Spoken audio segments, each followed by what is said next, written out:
Hello everyone, this is Shweta, your RJ at radio Noida, आपकी आवाज। आप सुन रहे हैं शो एक मुलाकात और बातें चल रही हैं रोड सेफ्टी मंथ के बारे में। अभी रोड सेफ्टी मंथ आके गया। अभी हम कुछ बातें शुरू करने वाले हैं आप सभी के साथ और हम आपको मिलवाने वाले हैं कुछ बहुत ही एमिनेंट पर्सनालिटीज से जो कि हमारे स्टूडियो में है मिस्टर आशिम सान्याल और है रंजीत गडगिल जी जो कि पुणे से। He is here, he is not here from Pune but he is on the line from Pune just for the audience of Radio Noida. Mr. Ashim Sanyal का हम बहुत वेलकम करते हैं। Hello sir, welcome to our show. A big hello to everyone. Right, thank you sir. And Ranjit Gadgil ji, thank you so much for joining us. Thank you so much. Right, it's a pleasure sir to have both of you. मैं आपको एक छोटा सा brief देना चाहूंगी इन दोनों के बारे में।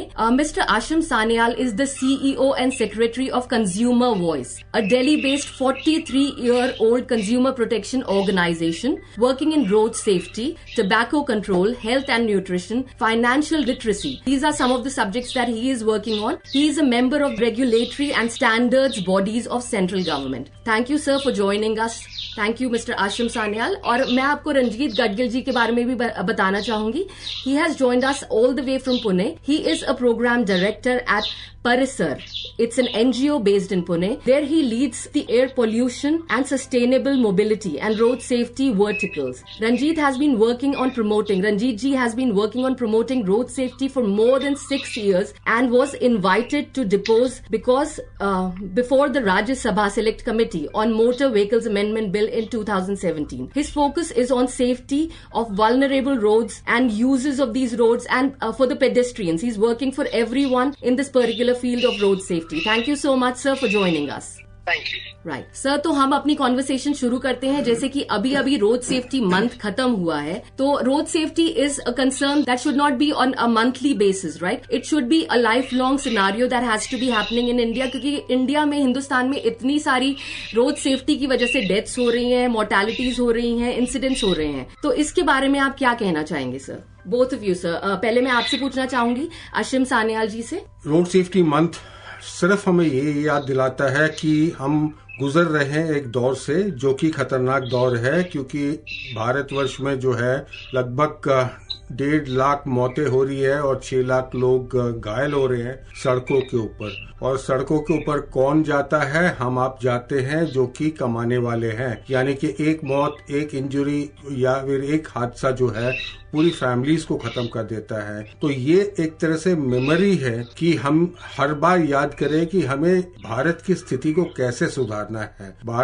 इंडिया में जो है एक कहावत है कि सड़क पे आप अगर चल रहे हो तो खतरा आपके पीछे पीछे दौड़ रहा है। ये कहावत बिल्कुल सही है, क्योंकि कब हादसा होगा आपको कुछ मालूम नहीं है, किस वजह से होगा ये भी मालूम नहीं है। क्या वो स्पीड की वजह से होगा, क्या वो किसी रोड डिजाइन के फॉल्ट की वजह से होगा, क्या वो ड्रिंक एंड ड्राइव यानी कि शराब पी के चलाने से होगा, क्या बच्चे के गाड़ी चलाने से होगा या स्कूटर चलाने से होगा। वजह बहुत सारे हैं, लेकिन वजह जो है दुर्घटना में तब्दील हो जाती है। और हमें इस बात का ख्याल रखना है कि हम इन सब वजहों को ध्यान में रख के कुछ पॉलिसीज बनाएं और government of India, ministry of road transport and highways के साथ मिलकर बैठ के जो हम आजकल करते हैं, बैठ के कुछ प्रोग्राम बनाएं जो ताकि जो हमारा लक्ष्य है यानी कि 1.5 लाख 1,70,000 जो मौतें हैं और जो 6 लाख जो घायल लोग हैं उनको बचाया जाए। और हमारा तय किया हुआ जो लक्ष्य है जो कि ग्लोबल ट्रीटी है, जो India is a signatory, India ने साइन किया हुआ है, इसके ऊपर जो है 2030 तक हम आंकड़े 50 गुना कम करेंगे। हमारे ऑनरेबल मिनिस्टर गडकरी जी ने भी इसको कई बार दोहराया है। और हम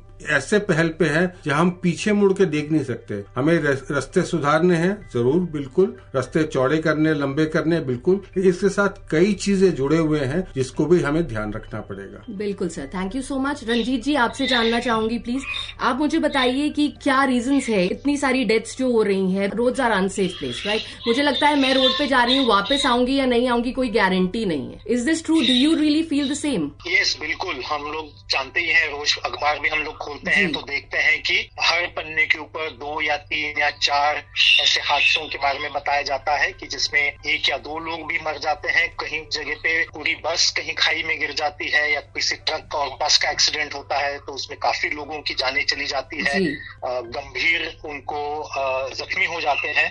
तो ऑब्वियसली रोड सेफ्टी का इशू काफी गंभीर है, जो कि असीम जी ने भी बताया। उसमें पूरे देश का जो जीडीपी है वो भी 2 या 3% से घटता है, तो हमको इसका इकोनॉमिक भी काफी एक शॉक लगता है और उसको सुधारने के लिए काफी मेहनत की जा रही है, लेकिन और भी कुछ करना बाकी है। किसी भी प्रगतिशील देश में जहाँ आमदनियां बढ़ रही है, लोगों के पास गाड़ियां बढ़ रही है, सड़कें बढ़ रही है, नए नए हाईवेज बन रहे हैं, तो उसी के साथ साथ जो रोड सेफ्टी के जो मेजर्स है उनको भी और सशक्त करने की जरूरत है। बिल्कुल, thank you so much sir for your insight. हम एक छोटा सा ब्रेक लेते हैं और मिलेंगे इस गाने के बाद। कॉन्वर्सेशन जारी रखेंगे हम असीम सान्याल जी से और रंजीत गडगिल जी से, जो हमें रोड सेफ्टी मंथ के बारे में बता रहे हैं और ये भी बता रहे हैं कि रोड सेफ्टी में क्या क्या और करने की जरूरत है। Thank you so much everyone, we will be right back.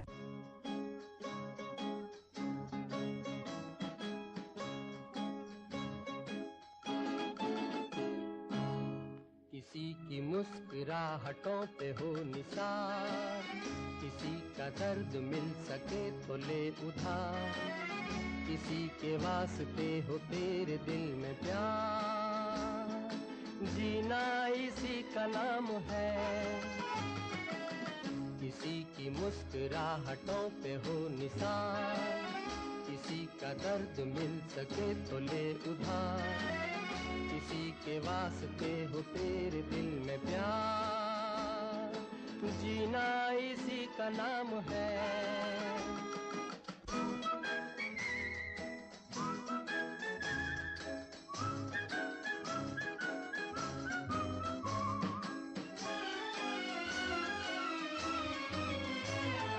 माना अपनी जेब से फकीर है, फिर भी यारो दिल के हम अमीर हैं। माना अपनी जेब से फकीर है, फिर भी यारो दिल के हम अमीर हैं। मिटे जो प्यार के लिए वो जिंदगी, जले बहार के लिए वो जिंदगी, किसी को हो ना हो हमें तो एतबार, जीना इसी का नाम है।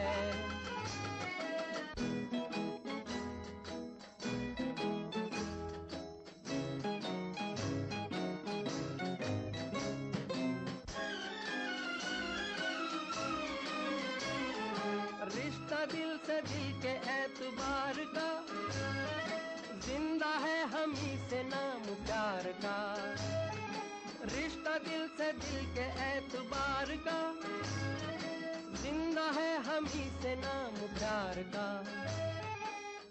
के मर के भी किसी को याद आएंगे, किसी के आंसुओं में मुस्कुराएंगे, कहेगा फूल हर कली से बार बार, जीना इसी का नाम है।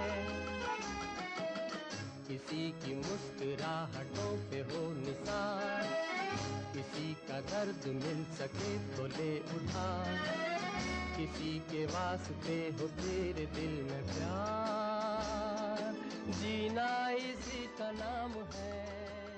Thank you so much for joining us back on एक मुलाकात। और बातें चल रही हैं असीम सान्याल जी से और रंजीत गडगिल जी से। Thank you so much sir, आप हमारे स्टूडियो में आए, हमें इतनी इनसाइट्स दे रहे हैं रोड सेफ्टी के बारे में। तो सर हमें बताइए कि टॉप इंटरवेंशंस क्या रहनी चाहिए इस ट्रेंड को रिवर्स करने के लिए, क्या ऐसी चीजें हमें करनी चाहिए, क्या गवर्नमेंट को करनी चाहिए, क्या सेंट्रल गवर्नमेंट को, क्या स्टेट गवर्नमेंट को, क्या ऐसी चीजें होनी चाहिए कि ये चीजें, ये प्रॉब्लम्स दूर हो सके। आसिम जी आप पहले बताइए प्लीज। देखिए करने लायक तो बहुत चीजें हैं और कुछ बातें ऐसे सामने आई है कि पिछले 10 साल में गडकरी जी के नेतृत्व में जो मुहिम चलाई गई थी उसमें सबसे पहली जो है 2019 की जो मोटर व्हीकल अमेंडमेंट एक्ट जो दोनों पार्लियामेंट से पास होकर आई है, उसमें कड़े प्रावधान दिए गए थे। तो हम शुक्रिया अदा करते हैं सेंट्रल गवर्नमेंट की कि ऐसे प्रावधान दिए है जिसमें आम आदमी को चालान भरने में तकलीफ आती है और वो आगे से गलती दोहराएगा नहीं। पहली बात तो ये। दूसरी बात है ध्यान रखने वाली चीजें जो है वो आंकड़े खुद की बताती है, मौत की यानी कि ministry of road transport and highways की और बाकी भी संस्थाएं जो आंकड़े निकालती है, सबसे ऊपर आता है स्पीडिंग यानी कि तेज गति से वाहन चलाना।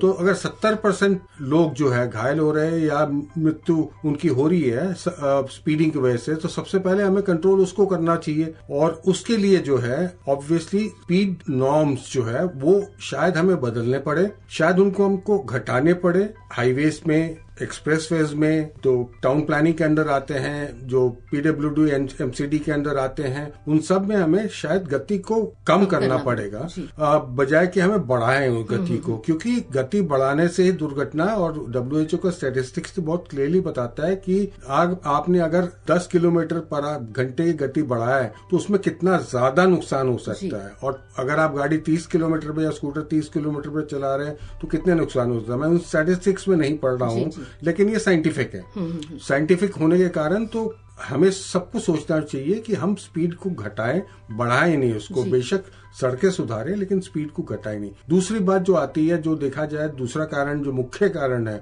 वो टू व्हीलर हेलमेट नहीं पहनना। ये एक तरह से मुहिम हमको छेड़नी पड़ेगी कि हेलमेट बिना जो है, अभी आपने देखा होगा यूपी सरकार ने अभी निर्देश निकाला है कि भाई नो हेलमेट नो पेट्रोल, यानी कि हेलमेट नहीं है तो पेट्रोल आपको नहीं मिलेगा। ऐसी मुहिम हर स्टेट को चलाना पड़ेगा। आप ये नहीं हम ये समझते हैं कि हेलमेट पहन लिया, मैं बाइक ड्राइव कर रही हूँ, मैंने हेलमेट पहन लिया, पर पीछे पिलियन राइडर ने हेलमेट नहीं पहना। लॉ तो ये कहता है ना कि दोनों को पहनना ही, चालान दोनों के लिए सेम है। एक पहन के चले वो सुरक्षित रहे, दूसरा ना रहे, ऐसा तो हो नहीं सकता। अगर आपने बच्चे को भी बीच में बिठा रखा है, जो कि वैसे तो कानून तौर पे थोड़ा सा दिक्कत वाली बात है, लेकिन अगर बच्चे को भी बिठा रखा है तो उसको भी हेलमेट पहनना चाहिए। तो हेलमेट, टू व्हीलर मतलब हेलमेट के साथ, और हेलमेट के साथ अगर आप नहीं रहे तो आप देखते हैं कि जो दुर्घटनाएं टू व्हीलर की होती है उसमें मैक्सिमम हेड इंजरीज यानी कि सर पे चोट लगने की वजह से वो लोग की मौत हो जाती है और या इंजरीज हो जाती है। और सर की इंजरी का मतलब यानी कि सर पे चोट लगने का मतलब बहुत कुछ हो सकता है, मौत से भी बदतर हो सकता है। तीसरा कारण जो है वो देखा गया है कि ड्रिंक ड्राइविंग जो है बहुत ज्यादा बढ़ जाती है। कुछ ओकेशंस में, कुछ सेलिब्रेशन में बढ़ती है, लेकिन वैसे भी मामूली तौर पे भी। तो उसकी जो इंटेंसिटी ऑफ चेकिंग है, यानी कि चेक करने वाले जो संस्थाएं हैं और उनके साथ जो इक्विपमेंट है, उसको भी आपको साइंटिफिकली प्रूव करना पड़ेगा कि भाई उन्होंने शराब पी रखी है कि नहीं पी रखी। तो उसमें भी आपको ध्यान देना पड़ेगा कि आपको किस तुलना में जो है आपको देखना पड़ेगा कि सेलिब्रेशन दिवाली अगर आ रही है या फिर नया साल आ रहा है या फिर कोई और पर्व आ रहा है तो हमें ड्रिंक ड्राइविंग तो बिल्कुल अलाउ नहीं करना चाहिए।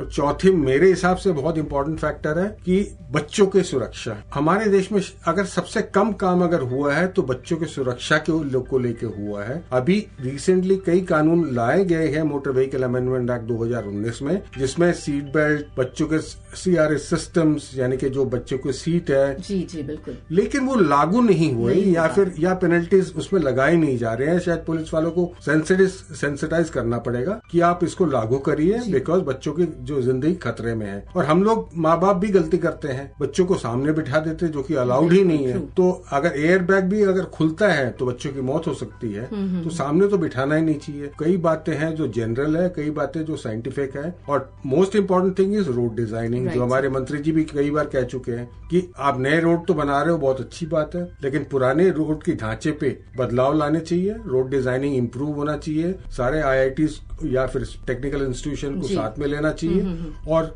सड़क जो है उसको ऐसे बनाया जाए जिसमें दुर्घटना की संभावना कम हो जाए। लोग गलती करें तो संभावना कम से कम हो, क्योंकि जेन्युइनली क्या होता है कि हमारी गलती ज्यादा नहीं होती, पीछे वाले की या रोड की या कोई ना कोई और गलती आगे आ जाती है, जो हमारी मौत का या हमारी जिंदगी में खतरा पैदा करने का बहुत बड़ा कारण बनती है। तो मैं रंजीत गडगिल जी से भी यही सवाल करना चाहूंगी, सर आपके हिसाब से क्या और इंटरवेंशंस होनी चाहिए, क्या और रिक्वायरमेंट्स है, क्या ऐसा करने की जरूरत है कि हमारा देश, हमारी सड़कें और सेफ बन सके? जी, इसमें मैं शुरू इस चीज से करना चाहूंगा कि अगर हमें अपने सिस्टम को और सुरक्षित बनाना है तो उसमें लोगों का योगदान होना बहुत जरूरी है, जिसका मतलब ये है कि बहुत सारी चीजें जो है ये पुलिस एनफोर्समेंट से होगी। जैसे कि अभी असीम जी ने बताया कि हेलमेट पहनना अनिवार्य है, तो उसका एनफोर्समेंट होना बहुत जरूरी है। सीट बेल्ट पहनना अनिवार्य है, उसका एनफोर्समेंट बहुत कड़क तरीके से होना जरूरी है। हम कई बार देखते हैं कि और देशों में कानून जब होता है तब उसका जो एनफोर्समेंट होता है वो बहुत कड़क पद्धति से हो जाता है और फिर सारे लोग उसको फॉलो करते हैं। हमारे यहाँ पे जैसे ही एनफोर्समेंट कोई शुरू हो जाता है तो लोगों का उसका विरोध शुरू हो जाता है और दुख की बात ये है कि कई बार पॉलिटिकल लोग भी उसको फिर सपोर्ट करते हैं कि नहीं आप इतना एनफोर्समेंट क्यों कर रहे हैं। एक्चुअली टॉप लीडरशिप से मैसेज काफी क्लियर है। गडकरी जी ने बताया है कि आपको एनफोर्स करना है और ये स्टेट्स की जिम्मेदारी है। तो स्टेट्स के ऊपर ये जिम्मेदारी है कि ये जो बेसिक चीजें हैं, सीट बेल्ट पहनना, हेलमेट पहनना, दोनों पिलियन के लिए और राइडर के लिए, और उसी के साथ साथ स्पीड का जो स्पीड लिमिट है उसको ठीक तरीके से सेट करना और फिर उसको एनफोर्स करना, ये जब होता है तब पब्लिक को उसे सपोर्ट करने की जरूरत है। हम लोग खुद देखते हैं कि अपने घरों में लोग हेलमेट नहीं पहनते, हम खुद रोड सेफ्टी में काम करते हैं, लेकिन हमारे परिवार के लोगों को बताना मुश्किल हो जाता है। सर, इस पे मुझे एक बात याद आती है कि जनरली क्या होता है, जब भी हम रोड पे चल रहे हैं, मैं किसी पुलिस वाले को देखूंगी, किसी ट्रैफिक वाले को देखूंगी, उन्होंने खुद ही हेलमेट नहीं पहना होता। तो सबसे पहला क्वेश्चन, अगर किसी ने मुझे रोका भी कि आपने हेलमेट नहीं पहना है या आपने सीट बेल्ट नहीं लगाई है, तो मैं उल्टा उसी को ही पड़ जाती हूँ कि आपने लगाई है, आप कैसे ड्राइव कर रहे थे। तो I think a lot of training needs to be given to our police and our traffic police also कि ये आपको भी करना है ताकि आप लोगों को ये सिखा सके। नहीं, बिल्कुल, अगर लॉ इन्फोर्सर ने ही खुद नियमों का पालन नहीं किया तो लोगों को बताने से लोगों का रिएक्शन आएगा। तो कई बार हमारे जैसे संस्थाएं भी पुलिस या आरटीओ को कहते हैं कि भाई आपको बिल्कुल जीरो टॉलरेंस 100% आपको कंप्लायंस करना होगा, तभी जाके आप लोगों को बता पाएंगे। लेकिन लोगों को भी ऐसे कैंपेन्स को सपोर्ट करने की जरूरत है और पॉलिटिकल लोगों को भी सपोर्ट करने की जरूरत है, क्योंकि कई बार ऐसा होगा कि 2-3 साल अगर इसको हम ठीक तरीके से एनफोर्स करेंगे तो लोगों की आदतें बदल जाएंगी, लोग उसको एक्सेप्ट करेंगे और फिर उसको बहुत ज्यादा नहीं करना पड़ेगा। लेकिन ये 2-3 साल मुझे लगता है कि देश को उस दौर से गुजरना पड़ेगा जब हम हर नियम को बिल्कुल 100% एनफोर्स करें और लोगों के बिहेवियर में वो एक चेंज जो आने की जरूरत है एनफोर्समेंट से वो आ जाए। थोड़ा सड़कों के बारे में एक और मुद्दा रखूंगा आपके सामने कि अगर हम आंकड़े देखते हैं तो उसमें एक आंकड़ा जो है काफी खतरनाक दिखाई देता है, वो है पेडेस्ट्रियन, पैदल चलने वाले लोगों की जो मौतें हो रही है, वो अगर हम 2016 से अगर उसको कंपेयर करेंगे तो 100% उसमें बढ़ोतरी हुई है। तो 15,000 पेडेस्ट्रियन एक साल में मर गए थे 2016 में, 2016 में। 2022 में ये आंकड़ा 32,000-33,000 तक पहुंच गया था। तो ये काफी गंभीर आंकड़ा है और हमें इसलिए जो असीम जी ने जो बात रखी कि हमें स्पीड जो है, जो वेग है, मर्यादा है, उसको भी कम करना है और उसको एनफोर्स करना है, लेकिन इंजीनियरिंग भी अपनी बदलनी है कि जिससे कि लोग बहुत ज्यादा स्पीडिंग ना कर सके। शहरों में या जहाँ पे लोग और व्हीकल्स जहाँ पे एक दूसरे को मिक्स होते हैं वहां पे स्पीड को ओवरऑल कम रखना है और हाईवेज पे भी हमें स्पीड को कम रखना है, जिससे कि 2 परिणाम होते हैं। एक तो स्पीड कम रखने से जो नियंत्रण है आपकी गाड़ी के ऊपर का वो झट से निकल नहीं जाता है और जब एक्सीडेंट हो भी जाता है तो उसमें आदमी की जान हो सकता है कि ना जाए, हो सकता है कि इंजरी, तो उसका इम्पैक्ट कम हो जाता है। और इसीलिए जिन देशों में सेफ्टी के रिकॉर्ड उनका पिछले 10-20 साल में बहुत अच्छा रहा है, वहां पे उन्होंने स्पीड मैनेजमेंट पे काफी काम किया है। सर, पर मैं एक और सवाल आप दोनों से करना चाहूंगी कि जनरली जब भी हम स्पीड की बात करते हैं तो सारे यही बोलते हैं सड़कें तो ठीक है नहीं, हमें स्पीड कम करने के लिए कह रहे हैं। दिल्ली जैसे शहर में आप गाड़ी 40-30 के ऊपर कहाँ चला सकते हैं, जनरली इतना ट्रैफिक है, तो फिर भी मौतें होती जा रही हैं, फिर भी लोग ड्रिंक एंड ड्राइव करते हैं, एक्सीडेंट्स और मोर्टेलिटीज होती हैं, अपने आप को भी रिस्क पे डालते हैं, सामने वाले को भी रिस्क पे डालते हैं। तो ये चीज जब मैं सुनती हूँ जनरली कि भाई सड़क तो है नहीं, आप गाड़ी कहाँ चलाओगे, दिल्ली में तो कोई सड़क अच्छी है ही नहीं, and actually this is true. If you go out of Delhi the roads are much better. आपको क्या लगता है, मतलब मैं दिल्ली में बैठी हूँ, मैं नोएडा में बैठी हूँ, आई कैन कंपेयर, राइट? तो आप जैसे पुणे में है या आप किसी और शहर में जाते हैं, ट्रैवल करते हैं, तो do you think is there a difference between the cities? Is the infrastructure better in the other cities? क्योंकि मुझे लगता है यहाँ तो सेंट्रल और स्टेट का तालमेल ढंग से नहीं बैठता, तो शायद यहाँ ये दिक्कत है। असीम जी, आपसे शुरू करेंगे। देखिए, सड़क का मापदंड जो करना है आज के दिन में बहुत इम्पोर्टेंट है ये समझना कि सड़कें जब बनाई गई थी और उसमें वाहन कितने चलते थे और आज कितने वाहन चल रहे हैं। एक्सपेंशन वगैरह चल रहे हैं इनफैक्ट। और आज अगर सपोज दिल्ली की बात करें, हम नोएडा की बात करें, दिल्ली एनसीआर की हम अगर बात करें और सड़कें देखें तो सड़कें बिल्कुल ठीक ठाक है। उसमें पॉटहोल्स वगैरह आपको मिलेंगे लेकिन उस पर कार्रवाई हो रही है। और इम्पोर्टेंट जो फैक्टर है वो ये है कि हर सड़क की एक अलग गति है। जी बिल्कुल, ये समझना चाहिए हम लोगों को, जो हम सड़क पे गाड़ियां चलाते हैं या टू व्हीलर चलाते हैं, और जो वो मापदंड करके वो 30 किलोमीटर, 40 किलोमीटर, 60 किलोमीटर लिखता है जी। तो हर सड़क की एक मापदंड जो है वो तय साइंटिफिकली होनी चाहिए, और होती तो है साइंटिफिकली, लेकिन उसकी जो इम्पोजिशन है, ये इन्फोर्समेंट है, जैसे रंजीत बता रहे थे, वो जो है बहुत जरूरी है कि आप साइन बोर्ड्स लगाइए। देखिए, मैं अगर 10 किलोमीटर चल रहा हूँ और मेरे को 6 बार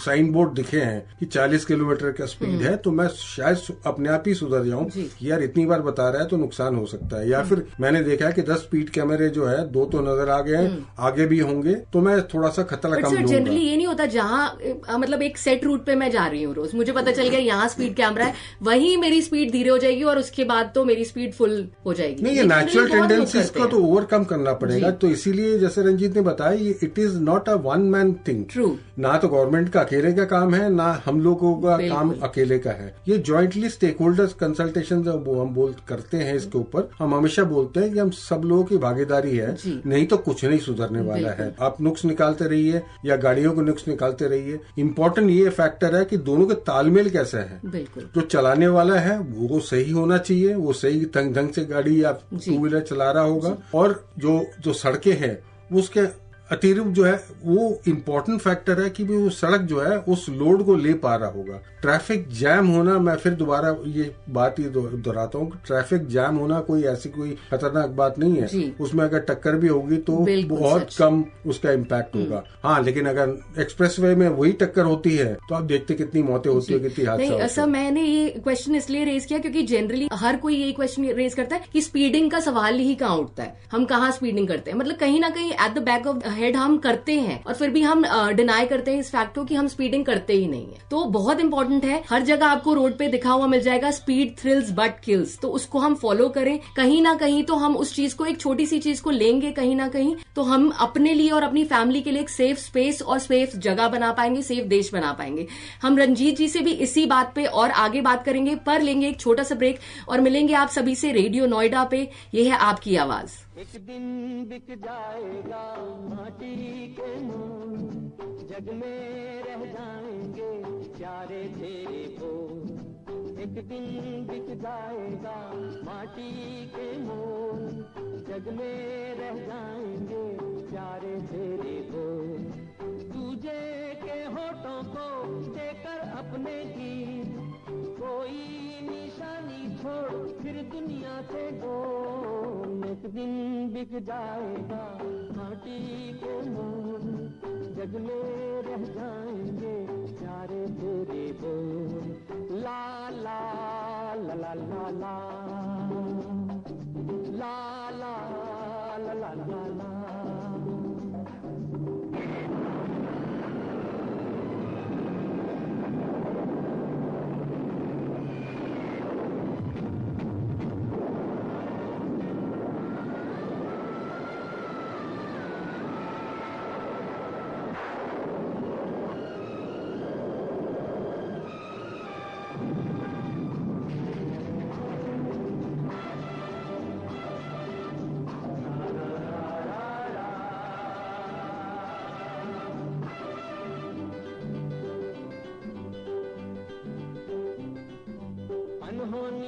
पथ में कांटे लाख बिछाए, होनी तो फिर भी बिछड़ा यार मिलाए।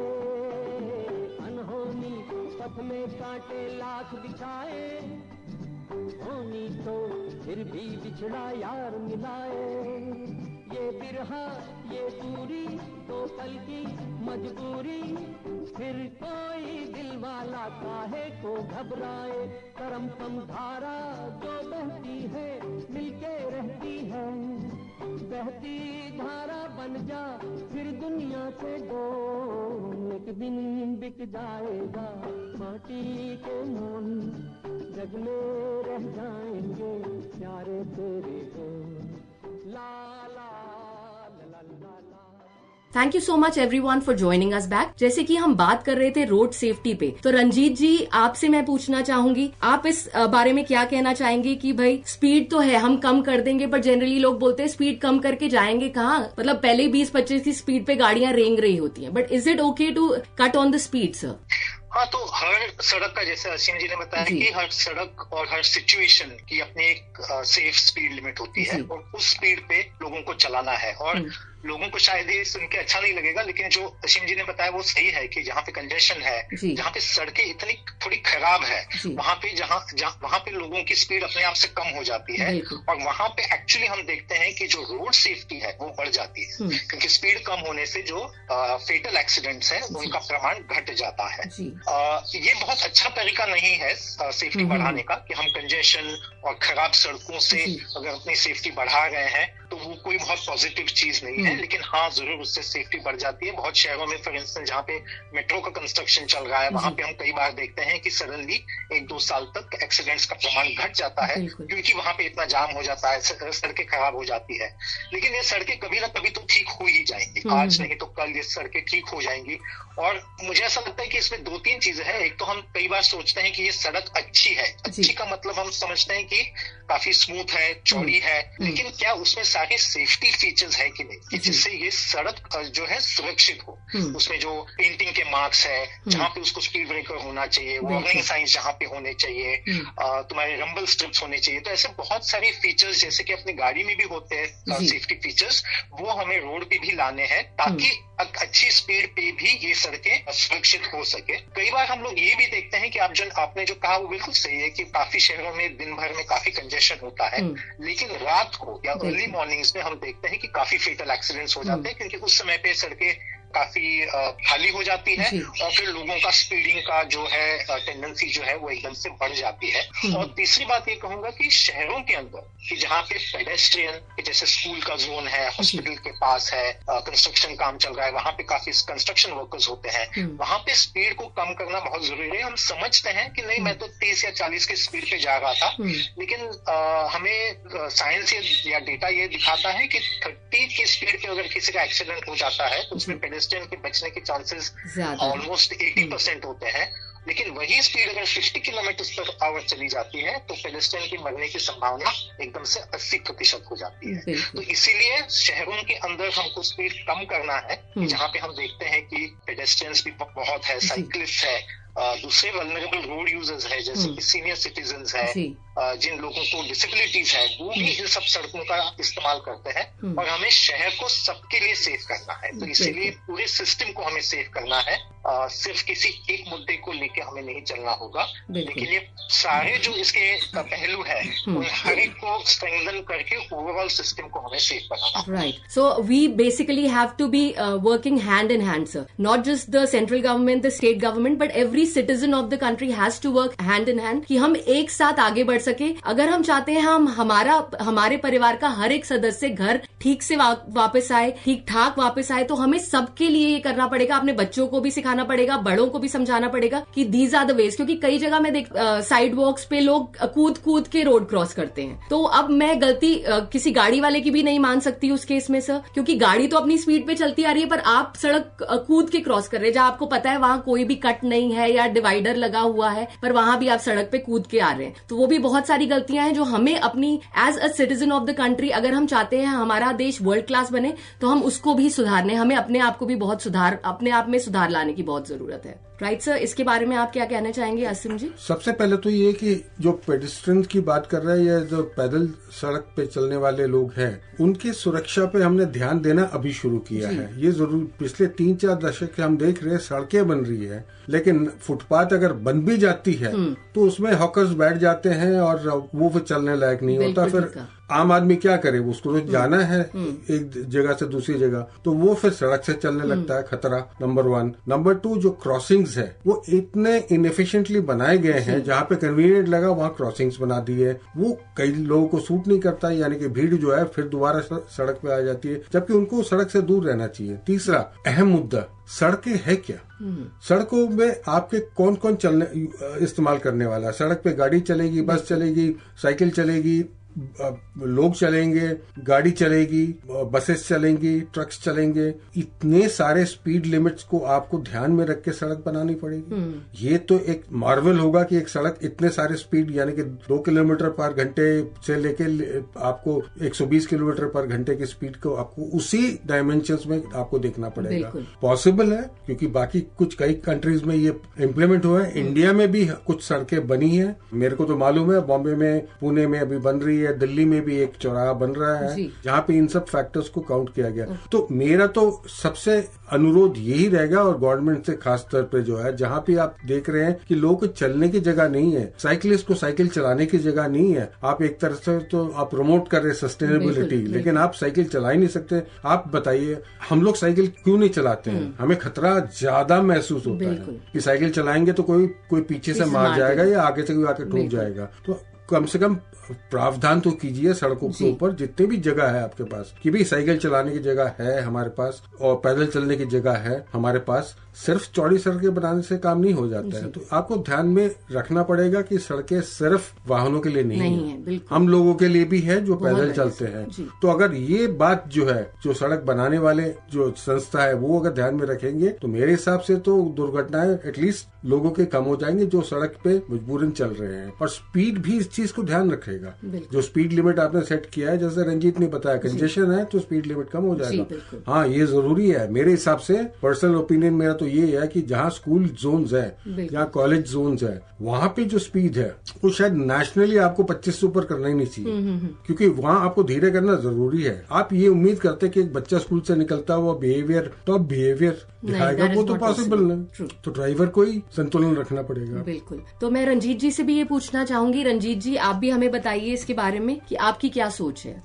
नहीं, आपने जो कहा वो एक तरीके से सही है कि हर एक की जिम्मेदारी है, और रोशन जी ने भी शुरू में बताया कि ये कलेक्टिव रिस्पॉन्सिबिलिटी की बात है। लेकिन थोड़ा सा हम ये देखते हैं कि थोड़ा सा जो रिस्पॉन्सिबिलिटी है वो एरेंट मोटरिस्ट या जे वॉकिंग पेडेस्ट्रियन इनके ऊपर थोड़ा सा ज्यादा थोपा जाता है। लेकिन हमें सिस्टम की डिजाइन जो है उसको बदलने की, उसको और सेंसिटिव करने की, इंक्लूसिव बनाने की जरूरत है ताकि ये बिहेवियर ही अपने आप से कम हो जाए। हम देखते हैं कि हम खुद ही जब दूसरे देशों में जाते हैं सड़कों के बीच में नहीं चलते, जहाँ पेडेस्ट्रियन क्रॉसिंग है वहीं पे क्रॉस करते हैं, क्योंकि इन चीजों का जो डिजाइन है, उसका जो प्लेसमेंट है वो बहुत सोच के साथ किया जाता है। तो मुझे कभी जरूरत ही नहीं पड़ती है कि मैं कहीं से जहाँ पे मुझे क्रॉस नहीं करना चाहिए वहां से मैं सड़क को क्रॉस करूं। तो ऐसे चेंजेस अगर हम करते हैं तो लोगों का बिहेवियर भी धीरे धीरे, इसको थोड़ा टाइम लगता है, एकदम से चुटकी बजाने से ये नहीं होगा, लेकिन कंसिस्टेंट डिजाइन अगर है और ड्राइवर बिहेवियर भी अगर रिस्पॉन्सिबल हो जाता है, सिस्टम्स भी बदल जाते हैं कि जहाँ पे आप चाहते हैं, जैसे कि अभी अश्विन जी ने बताया कि स्कूल जोन में तो आपको बिल्कुल स्पीड को कंट्रोल करना है, तो वहाँ की सड़क ही आप ऐसे डिजाइन कीजिए। और उसका बहुत सुंदर उदाहरण दिल्ली में भी है, वसंत कुंज में, जहाँ पे एक स्कूल के सामने ऐसी सड़क डिजाइन की गई है कि वहाँ पे आप चाहो तो भी आप बहुत तेजी से गाड़ी नहीं चला सकते। तो अपने आप से हर ड्राइवर के ऊपर नियंत्रण है। इसको ध्यान में रखते हुए कि वो स्कूल के बच्चे हैं, वो बेध्यान होंगे, वो हो सकता है कि सड़क को बिना देखे हुए उसको क्रॉस करने की कोशिश करेंगे। सिमिलरली हम हाईवेज पे भी इसको देखते हैं कि कई बार लोगों को ये कहते हैं लोग कि हाईवे को क्रॉस कर रहे थे, लेकिन हम ये भूल जाते हैं कि हो सकता है कि दो ऐसी जगह है कि जिसके बीच में लोगों को जाने की जरूरत है और उनके लिए क्रॉस करने के लिए कोई जगह बची नहीं है, तो फिर वो थोड़ा सा फोर्स होकर वहां पे वो क्रॉस करते हैं जहाँ पे उनको नहीं क्रॉस करना चाहिए। और फिर जैसे आपने बताया कि मोटरिस्ट की भी उसमें गलती नहीं है, क्योंकि उसको भी वो पैदल यात्री दिखा नहीं और फिर एक्सीडेंट हो गया। तो कई बार इसको हम डिजाइन लेवल पे या सिस्टम लेवल पे उसको फिक्स करने की कोशिश करते हैं, और इसीलिए इसको सेफ सिस्टम अप्रोच भी कहा जाता है। उसका एक अंग ये है, फॉर इंस्टेंस, कि आप हर सड़क का रोड ऑडिट कीजिए। और एक्चुअली सुप्रीम कोर्ट का भी ये सबको डायरेक्शन है कि 10 करोड़ के ऊपर अगर कोई सड़क बन रही है तो उसका बाकायदा साइंटिफिक रोड सेफ्टी ऑडिट होना चाहिए, कि जिस ऑडिट में ये सारे जो अनसेफ फीचर्स है, जहाँ पे एक्सीडेंट होने की गुंजाइश है, उसको आइडेंटिफाई करके आप उसको डिजाइन के स्टेज पे ही आप उसको फिक्स करते हैं। तो ऐसे कुछ चेंजेस लाना भी जरूरी है हमारे देश में। बिल्कुल सर, बट कई बार सर ऐसा होता है whenever we are on the roads, बहुत ही ज्यादा फ्रस्ट्रेशन हो जाती है ट्रैफिक की वजह से, इरिटेशन हो जाती है, कोई बॉटलनेक आ गया, कहीं बैरिकेडिंग कर दी पुलिस ने, वैसे ही हम कहते हैं कि जगह ही नहीं है चलने की, बैरिकेडिंग भी हो गई, स्पीड तो हमारी कम करी ही गई, मतलब हमने ट्रैफिक की वजह से कम हो गई, बैरिकेडिंग की वजह से कम हो गई, कोई वीआईपी मूवमेंट है उसकी वजह से कम हो गई, कोई भी बहुत सारे फैक्टर्स होते हैं। That puts a lot of frustration in my mind कि मेरा 1 घंटे का रास्ता है, मैं 1 घंटे के लिए कम्यूट करती हूँ, रोज जाती हूँ 1 घंटे के लिए, 1 घंटा मुझे ट्रैफिक में लगता है, पर कई बार क्या होता है इन रीजंस की वजह से there is a lot more time that actually happens, मतलब 1 घंटे का सफर 2-2 घंटे का हो जाता है और उसमें इंसान बहुत ही फ्रस्ट्रेटेड हो जाता है। तो अगर हम स्पीड को बहुत ज्यादा कम कर रहे हैं तो वो फ्रस्ट्रेशन लेवल आपको कहीं नहीं लगता कि बढ़ने लग जाएगा लोगों के बीच में? बिल्कुल बढ़ेगा फ्रस्ट्रेशन लेवल, बट हम और आप भूल नहीं सकते हैं कि we are in a country, जो भारतवर्ष है वो सबसे पॉपुलेटेड कंट्री है, तो पॉपुलेशन तो आपको दिखेगा, पॉपुलेशन सड़क पे भी आएगा, तो आप अगर फ्रस्ट्रेटेड होके जा रहे हैं और दूसरे को भी फ्रस्ट्रेट कर रहे हैं, नेचुरली होगा कि दूसरा भी फ्रस्ट्रेट होगा, उससे किसी को भी कोई फायदा नहीं होने वाला है। तो ये साइकोलॉजिकल जो बैरियर है ये तो खुद के ऊपर है कि अगर जाम है तो मैं जाम में फंसा हूं, मैं राइट को निकलूंगा तो भी उतना टाइम लगने वाला, लेफ्ट को मैं निकलने की कोशिश करूंगा तो उतना ही टाइम लगने वाला है। तो ये साइकोलॉजिकल फैक्टर्स जो है ये धीरे धीरे करके आप अपना लेते हो। आप अगर कलकत्ता में हो तो अलग स्टाइल से चलाओगे, पुणे में हो तो अलग स्टाइल से चलाओगे, नोएडा में हो तो अलग स्टाइल से चलाओगे, चांदनी चौक में हो तो अलग स्टाइल से चलाओगे। ये कैसे पॉसिबल होता है? बिकॉज अपने आप को आप उस हिसाब से ढांच लेते हो कि मेरे को इस सड़क पे तो इससे ऊपर मैं जा नहीं सकता हूँ। उसी तरह से अगर एक सड़क जो है वो उसमें लिखा हुआ 60 किलोमीटर, आप चल रहे 20 किलोमीटर पे, वही तो मजबूरी आई होगी इस सड़क के ऊपर, तो ये तो ड्राइवर को समझना है। और उसी तरह से पेडिस्ट्रियंस वगैरह जो है वो हर जगह से अगर क्रॉस कर रहे हैं तो उनकी गलती तो माननी पड़ेगी ना कि है गलती उनकी जो है, लेकिन ये देखना पड़ेगा कि रोड डिजाइनिंग में कहीं गलती तो नहीं है कि भाई उनको वहां से, जैसे ट्रैफिक जाम हो रहा है तो ट्रैफिक जाम किस वजह से हो रहा है वो जानना जरूरी है। रोड सेफ्टी ऑडिट जो होते हैं वो इन सब चीजों को पॉइंट आउट करता है कि मैं ट्रैफिक जाम में क्यों फंस रहा हूँ, इसलिए फंस रहा हूँ कि सामने कुछ ऐसी चीज अड़चन आ रही है जो उसको हम हटा सकते हैं, या फिर कोई प्रोसेशन जा रहा है, कोई जुलूस जा रही है उसके वजह से हम या बाराती जा रहे हैं उसके वजह से हम फंसे, वो टेम्पररी मेजर है, ठीक है। बट जनरली क्या होता है कि जैसे ट्रैफिक जाम हुआ या कोई एक्सीडेंट हो गया आगे, तो उसको हटाने में और पुलिस के आने में, उसको सेटल करने में ही बहुत टाइम लग जाता है और उस केस में मोर्टेलिटी या डेथ बहुत जल्दी हो जाती है। तो उस केस में हम किस तरीके से काम कर सकते हैं कि किसी की जान को बहुत जल्दी बचाया जा सके? क्योंकि बहुत सारी कंट्रीज में एयरलिफ्ट कर लिया जाता है। पहले दिल्ली में एक लेन स्पेशली रिजर्व करी गई थी कि आप एम्बुलेंस के लिए ही वो लेन रहेगी। अब मुझे पर्सनली वो बहुत चीज अच्छी लगी थी, बट लोगों को वो इतना पसंद नहीं आया। बट ऐसा हम क्या करें कि हम कम से कम, हमने रोड भी ठीक कर दिया, मतलब हर तरीके से हमने ऐसा किया कि हम इसको कम से कम कर सके मोर्टेलिटी को, पर फिर भी कहीं ना कहीं डेथ हो जाती है या डेथ होने वाली है किसी की, जो हम रोक सकते हैं। We can actually become a barrier कि हम उसको फटाफट से हॉस्पिटल ले जाएं, किसी ऐसी सेफ स्पेस में डाल दे, फटाफट एम्बुलेंस उसको मिल जाए। तो वो हम कैसे करें सर? गडगिल जी आपसे शुरू करेंगे प्लीज। हाँ जी, नहीं बिल्कुल, आपने जो चौथा पिलर है रोड सेफ्टी का उसका जिक्र किया है कि जिसको इमरजेंसी केयर कहते हैं, और उसमें हम सब जानते हैं कि जो पहला घंटा होता है जिसको गोल्डन आवर कहते हैं, उसमें जो है मेडिकल रिलीफ उस विक्टिम तक पहुंचना बहुत जरूरी है। और उसके लिए तीनों चारों चीजों की जरूरत है। एक तो ये जो एम्बुलेंसेस है उनका डिप्लॉयमेंट है वो काफी हद तक हो रहा है और भी होने की जरूरत है। अब कई बार ये रिक्वायरमेंट है कि हाईवे का जो बजट है उसमें से 1% आपको इमरजेंसी केयर और इमरजेंसी केयर सिस्टम्स पे आप उसको बजट को लगाना होगा, जिससे कि ये सड़क इस तरीके से, जब क्योंकि एक्सीडेंट कुछ तो होंगे, और आप बिल्कुल सही कह रहे हैं कि मॉडर्न या वेस्टर्न कंट्रीज में काफी जल्दी आप तक मदद पहुंच जाती है। दूसरा ये इसमें बहुत जरूरी है कि लोगों को वो जो इमरजेंसी नंबर है उसका पता होना, जो गुड समैरिटन है कि अगर आपने किसी को मदद की तो अब कानूनी तौर पे आपको कोई दिक्कत नहीं होगी, आपको कोई सताया नहीं जाएगा, तो आप जरूर विक्टिम्स की मदद करें। और तीसरी बात जो आपने कही कि क्या इमरजेंसी व्हीकल लेन होना जरूरी है, बिल्कुल जरूरी है। शहर के अंदर भी होना जरूरी है, हाईवेज के ऊपर भी होना जरूरी है। जो लेफ्ट शोल्डर होता है वो कई बार इसी के लिए यूज किया जाता है, तो वहाँ पे व्हीकल्स पार्क करना या वहाँ पे अपनी गाड़ी को रोकना या उसको ओवरटेकिंग लेन के जैसा मानना, ये गलत है और ये डिसिप्लिन लाना बहुत जरूरी है। बहुत बढ़िया एक्सप्लेन किया सर आपने कि वो पर्टिकुलर लेन जिसमें हम गाड़ी रख के आराम कर रहे हैं, चाय पानी पी रहे हैं, पिकनिक बना रहे हैं, that particular lane is reserve for the emergency vehicles, तो उसको प्लीज खाली रखें। और ये जो साइकोलॉजी आपने जो बताई ना, वो बिल्कुल सही है कि आदमी फ्रस्ट्रेट हो जाता है, रोज जाम में फंस रहा है, तो जहां से भी जगह मिल गई मैं निकल गया, फुटपाथ पे मैंने गाड़ी चलाई।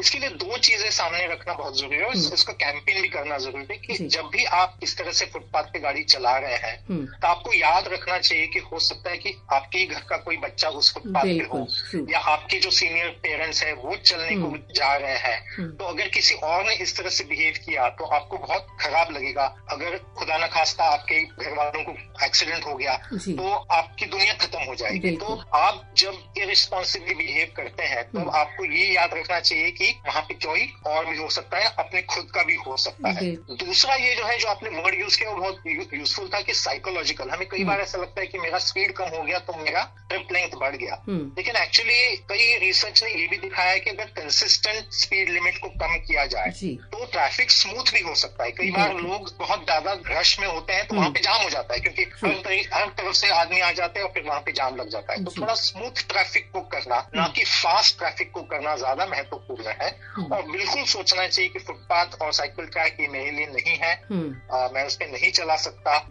और ऑब्वियसली उस पुलिस को भी काफी सख्ती से एनफोर्समेंट करना चाहिए। कई बार हम ये भी देखते हैं कि पुलिस खुद कहते हैं कि भाई इतना जाम लग गया है तो लोग अगर फुटपाथ यूज कर रहे हैं तो उनको करने देना चाहिए। तो ये सब टेंडेंसीज को थोड़ा सा रोकने की जरूरत है। जरूर शुरू में थोड़ी कठिनाई आएगी, और इसीलिए पॉलिटिकल विल की जो हम बात करते हैं, अगर पॉलिटिकल विल है तो ये होगा। अगर हर बात पे हम उसमें कुछ लूपहोल निकालने की कोशिश करेंगे तो फिर और बहुत सारे साल लग जाएंगे, और तब तक और लाखों लोगों की अपनी जान चली जाएगी। बिल्कुल बिल्कुल सही कहा सर। हम चाहते हैं हिंदुस्तान, हमारा भारत एक बहुत ही सेफ जगह बने, सबके लिए, बच्चों के लिए, बड़ों के लिए, बुजुर्गों के लिए, सबके लिए। मिलेंगे इस छोटे से ब्रेक के बाद और सुनेंगे इस गाने को।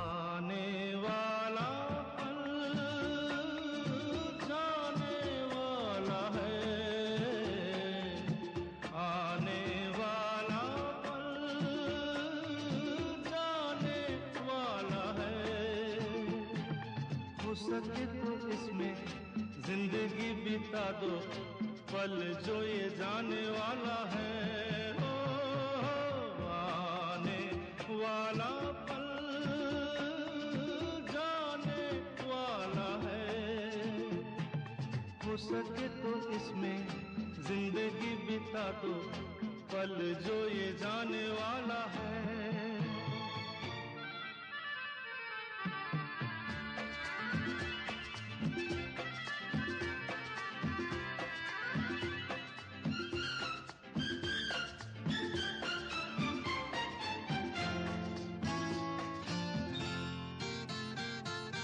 एक बार यूं मिली मासूम सी गली,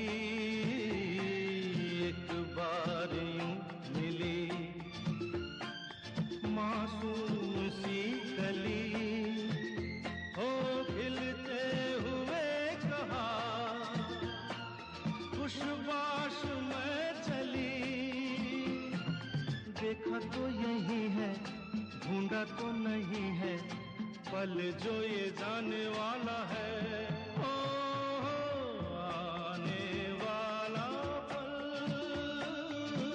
जाने वाला है। हो सके तो इसमें जिंदगी बिता दो, पल जो ये जाने वाला है।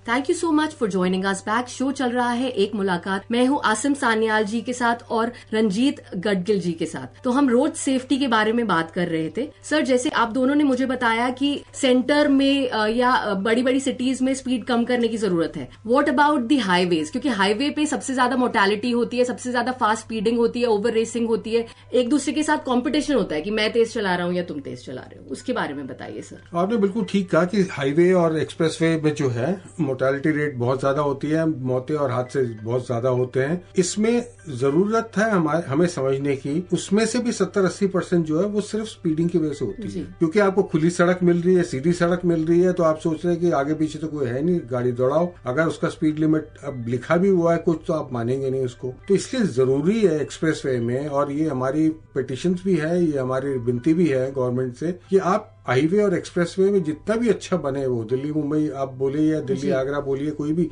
एक्सप्रेसवे बनता है पुणे मुंबई, उसकी गति सीमा जो है आप साइंटिफिकली देखें कि उसमें ट्रैफिक बैरियर्स कितने कितने हैं। ट्रैफिक बैरियर से मेरा मतलब है कि उसमें स्कूल्स भी आते हैं, उसमें हॉस्पिटल्स भी आते हैं, उसमें क्रॉसिंग्स भी आते हैं, गांव भी आते हैं, दुकानें भी आती हैं। तो इन सब जोन्स को आइडेंटिफाई करके वहां तो आप स्पीड लिमिट कर ही दीजिए। वहां पे कहीं पे 60 भी हो सकता है आपका, लेकिन मैक्सिमम जो है आप उसको 100 से ऊपर जाने मत दीजिए। इस हालत में जो इंडिया है अभी, भारतवर्ष में 100 से ऊपर गाड़ी चलाना एक्सप्रेसवे में जो है खतरे से बाहर की स्थिति आ जाती है। खतरे की घंटी वहीं बज जाता है। आपने देखा होगा आपकी गाड़ी में जो है 80 के ऊपर एक घंटी बजती है।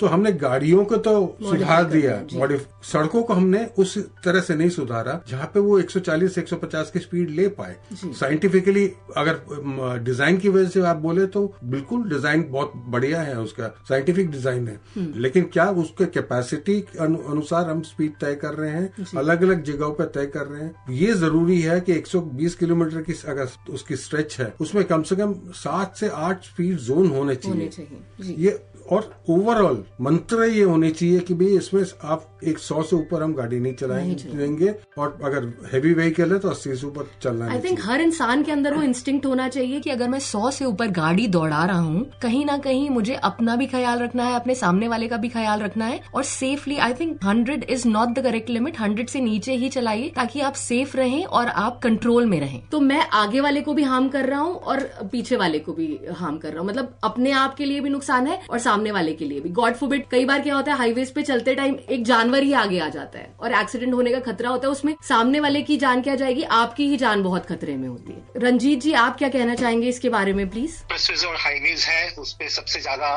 मौतें हो रही है। उन सड़कों की जो टोटल परसेंटेज जो है सड़कों में से जो हाईवेज और एक्सप्रेसेस है वो बहुत कम है, लेकिन सबसे ज्यादा एक्सीडेंट वहां पे हो रहे हैं, सबसे ज्यादा मौतें वहां पे हो रही है। और उसका जिसे सिंह जी ने बताया उसका सीधा कारण ये है कि वहां पे अपनी स्पीड ज्यादा होती है। और कई बार हमको ऐसा लगता है कि बाकी देशों में, जर्मनी में, जापान में, हम उसका उदाहरण लेके चलते हैं कि वहां पे तो बहुत स्पीड पे लोग गाड़ी चलाते हैं, लेकिन वहां पे इतना रोड सेफ्टी का प्रश्न नहीं है। और उसका कारण यही है आपने जो बताया कि नॉट ओनली जो ड्राइवर है वहां के उनका स्ट्रिक्ट लाइसेंसिंग हुआ है, रोड्स नॉट ओनली जो चौड़ी है, स्मूथ है, लेकिन उसमें सेफ्टी फीचर्स बहुत है। जहां पे स्पीड कम होनी चाहिए वहां पे उन्होंने स्पीड को कम रखा है। उसके लिए नियंत्रण के लिए उनके पास काफी साधन है। इमरजेंसी केयर उनका अच्छा है। गाड़ियों की जो टेक्नोलॉजी है उनके यहाँ पे अच्छी है, सारे लोग सीट बेल्ट पहनते हैं।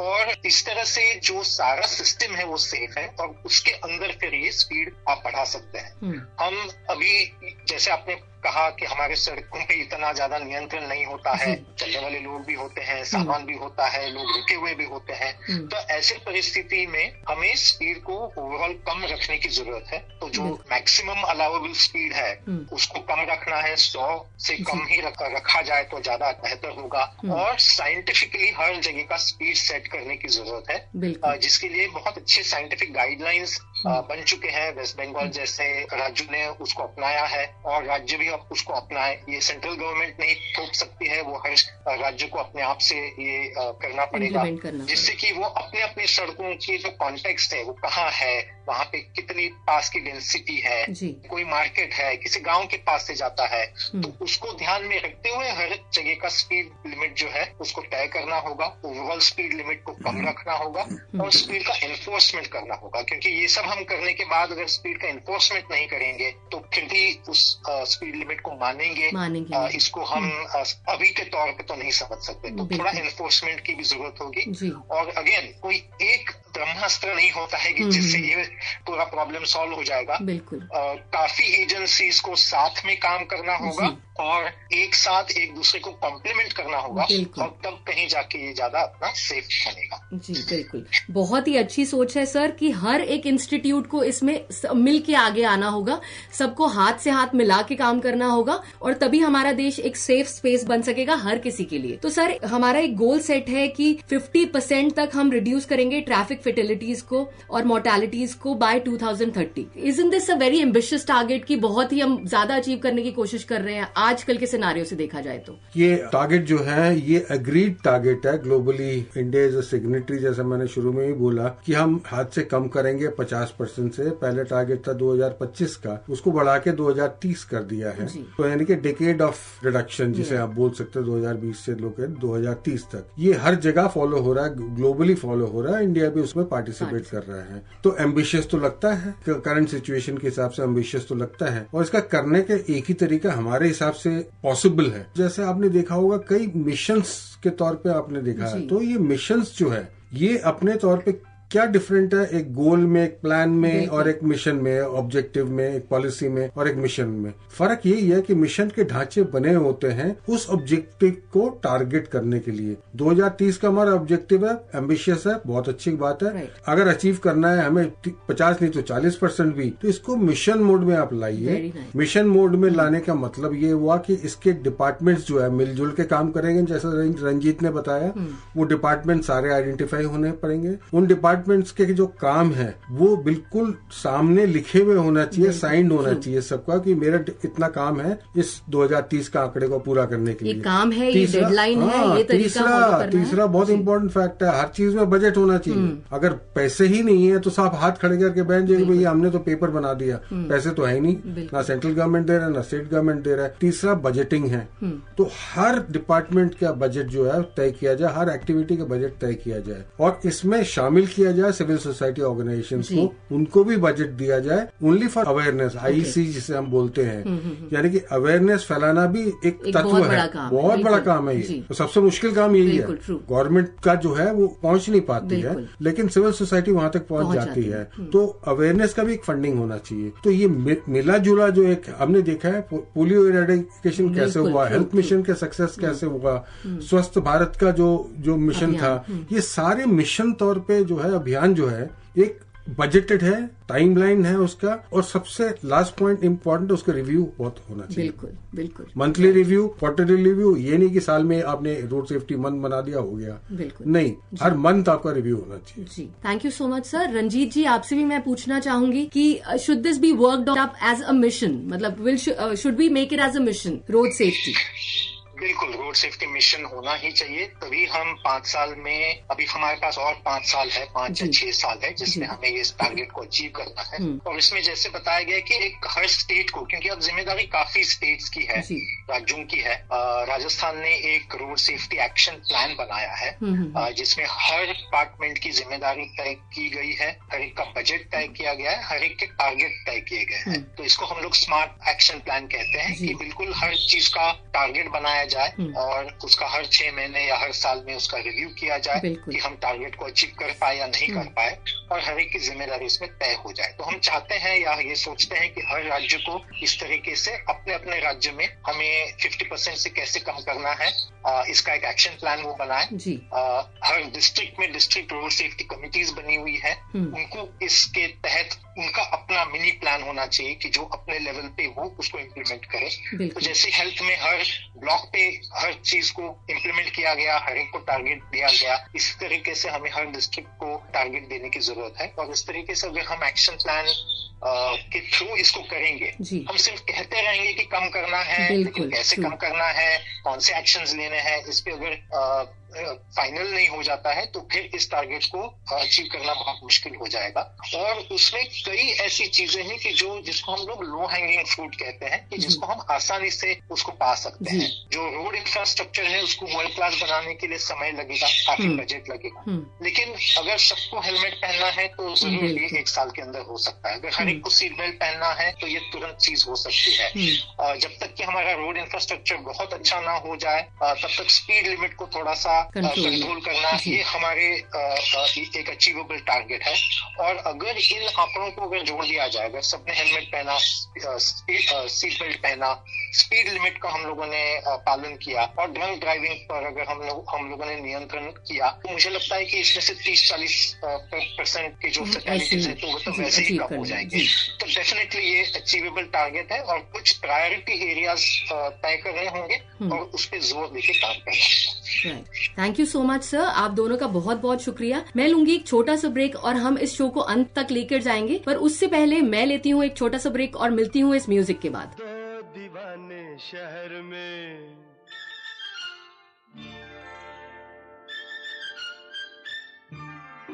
दो दीवाने शहर में, रात में या दोपहर में आबुदाना आबुदाना ढूंढते हैं एक आशियाना, ढूंढते हैं आबुदाना ढूंढते हैं एक आशियाना, ढूंढते हैं दो दीवाने शहर में, रात में या दोपहर में आबुदाना ढूंढते हैं एक आशियाना, ढूंढते हैं दो दीवाने।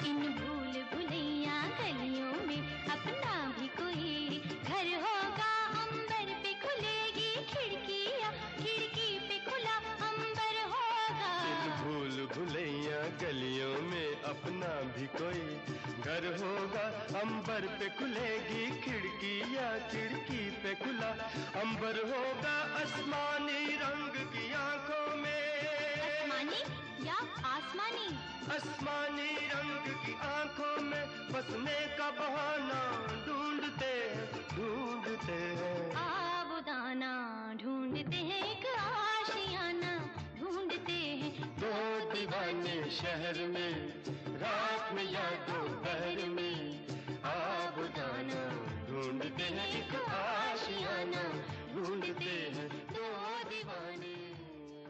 Thank you so much for joining us back. Show चल रहा है एक मुलाकात और हमारे साथ अशिम जी और रंजीत जी मौजूद हैं। आप दोनों का बहुत बहुत धन्यवाद अपना कीमती समय हमें देने के लिए। तो सर, इससे पहले कि हम वाइंड अप करें इतनी अच्छी कॉन्वर्सेशन को, इतने सारे सवाल मेरे मन में है, इतनी सारी चीजें उठ रही हैं, बट समय का थोड़ा सा अभाव है। तो मैं एक बहुत ही इंपॉर्टेंट चीज आपसे पूछना चाहूंगी कि ये लॉ है जो गुड समैरिटन, इसके बारे में मुझे ब्रीफ करिए और हमारे ऑडियंस को भी बताइए कि ये है क्या। ये गुड समैरिटन लॉ जो है, इससे शायद बहुत फर्क पड़ेगा अगर इसको इम्प्लीमेंट किया जाए।